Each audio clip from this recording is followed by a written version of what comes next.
We're going to talk a little bit about sensitization. A lot of psychological techniques are used against targeted individuals. People are, they're very pliable. And, we're needy creatures. And, we see the world from our own little perspective. We have a beginning point and we have an end point. And, through that time period, we're exposed to a lot of different types of stimuli. There's a lot of things that you may go back in, down memory lane in your mind and remember, certain things. Things may pop into your mind because of things that remind you of different events. They might be different words, they might be colors, they might be smells, they might be sounds. It just might even be an emotion. It'll take you back to that time that you remembered, almost as if there was a marker. I like to call those time markers.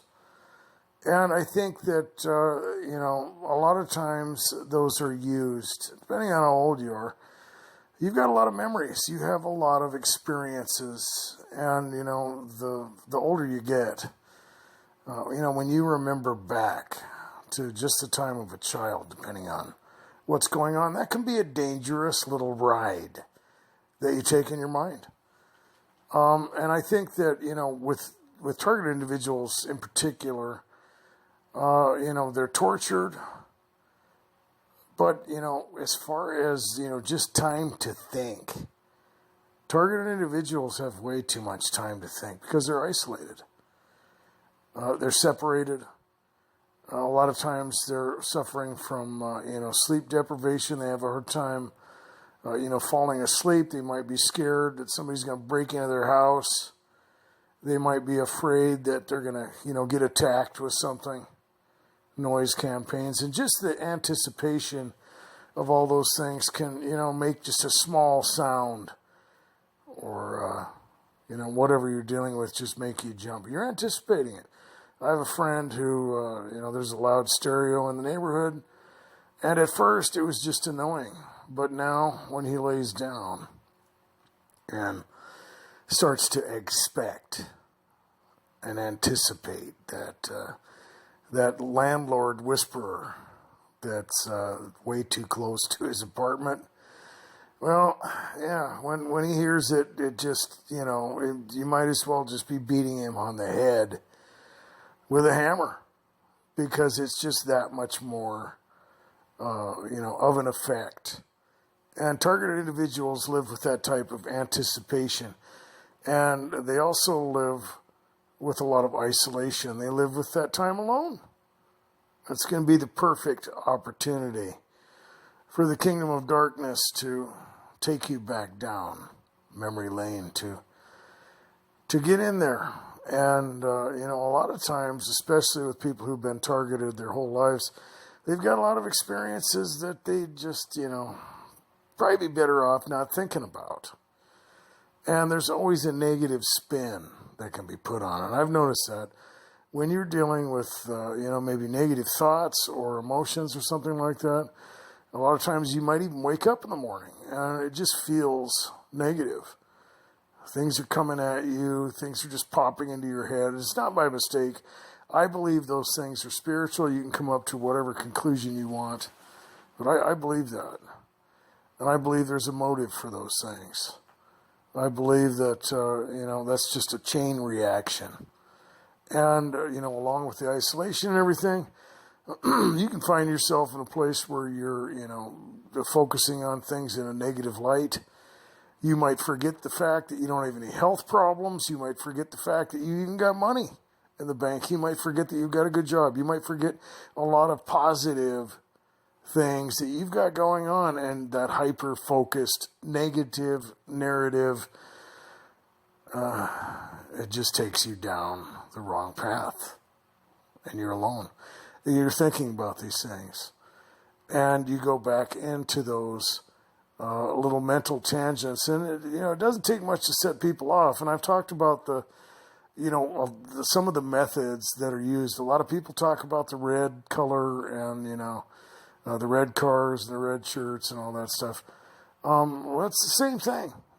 When people are dealing with, a lot of the associations that they've been sensitized to, it's going to take them down a path of negativity, a path that they're going to remember the harassment. They're going to think about their predicament. They're going to think, all those things. They're out of control. They can't stop it. They got to figure it out. You woulda, shoulda, coulda. And what happens? You become negative. You might even become depressed. You might become angry. And, that's what you really have to watch out for when this stuff happens, whatever it is. Maybe, something reminds you of something in your past. Be very careful. Because, once you start going down that little memory lane, you can get dragged into a lot of rooms that are in your mind, a lot of things that, you'd probably be better off not thinking about it. Sometimes, when it happens to me, I'll just stop it right there. And, I'll try to stay in the present. I've talked about that before where, you can get out there and you can start to worry about what's going to happen. But then that fear is based on something that has happened in the past. And so you're jumping back there. And now you're thinking about that. And you're jumping back and forth. You're worried. And you're loathing. You're going back into the past. You're jumping into the future. What's going to happen? It's going to be like it was, and that happened. Oh, that wasn't good, and now what am I going to do? And you're going to drive yourself nuts. And so that time alone, the time that the target individual is blessed with, well, you're going to have to do something. And a lot of times I'll make a video. A lot of times I'll get online and study the Word of God, or I'll look into something else, or I'll keep my mind distracted. Anything is better than going down a path of negativity, and you can kind of see this stuff coming. And I'll have to make the video again. I erased it, called the crescendo effect. And there's a lot of different things that go into that. A lot of you guys out there are experiencing, different types of scenarios.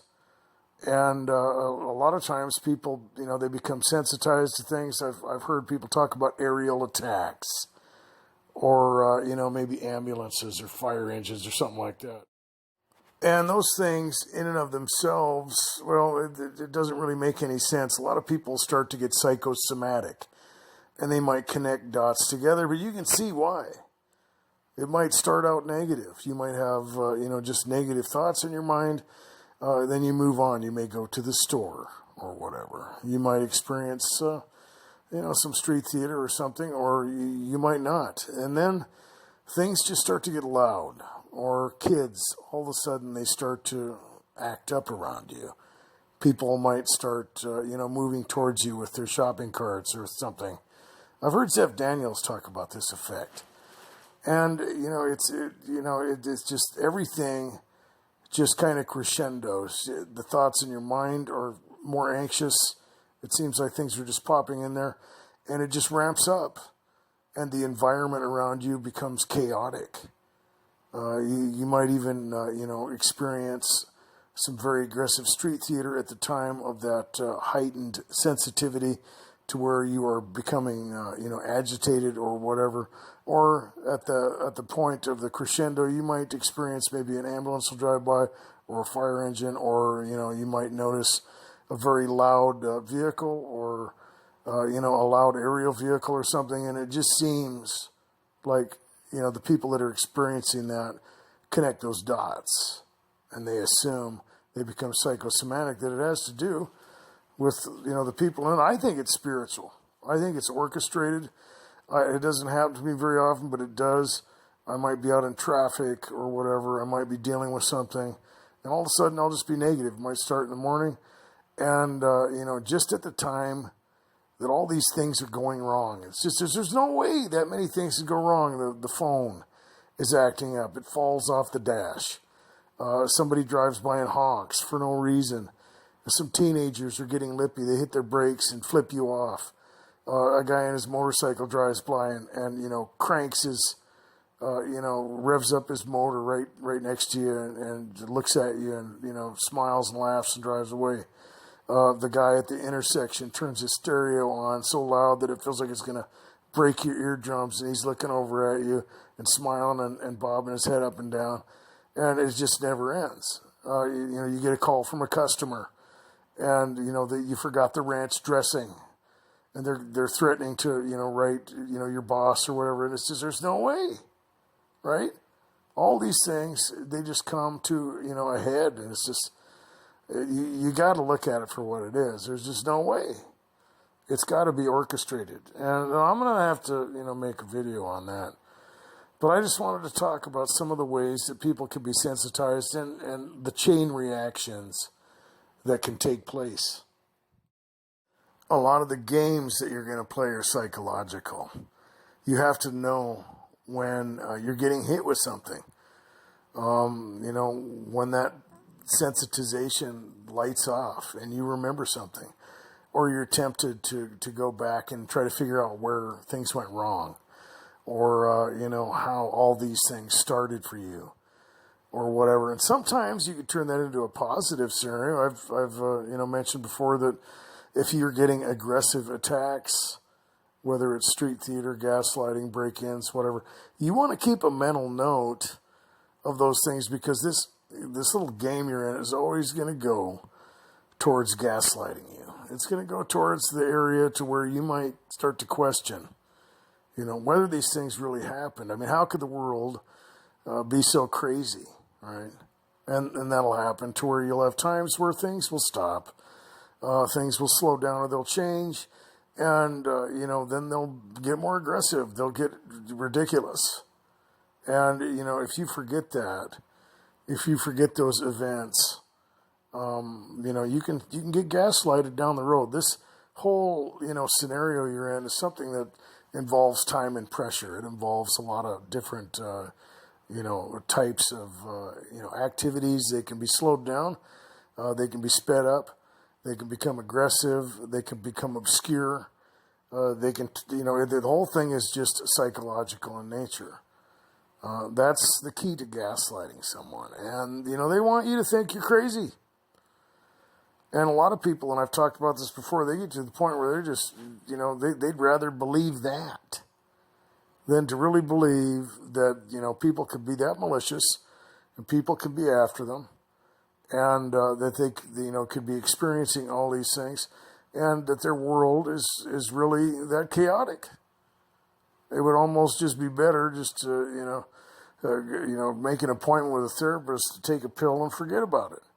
But you don't have to do that. You just, you need to know what's going on, put it in the right place, process this whole scenario that you're in, and try to stay, in a place where you're not, focused on all the things that you can't control, or focused on the negative experiences, or thinking that somehow that you're, the odd person out, or you were losing, or that you are, just missing out on everything. And see it for what it is. It's a chance for you to see and realize, what's important in your life. And I know it doesn't feel good, but, it can be a blessing. And it also, is a way for you to realize that the spirit world is real. Rather than to give in to, all this disinformation out there and, lob everything into something that's not even really possible, like one or more groups are, doing this to you, or it's all the government, or, however you want to process that, depending on, the harassment you're getting, that it's just beyond logistical possibility.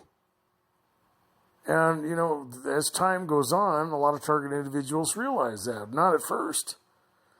A lot of these things sound, very plausible. They seem, reasonable. But then, as time goes on, you're going to have a lot more experiences, and you're going to see that these things transcend those logistics. Guys, be good to yourselves.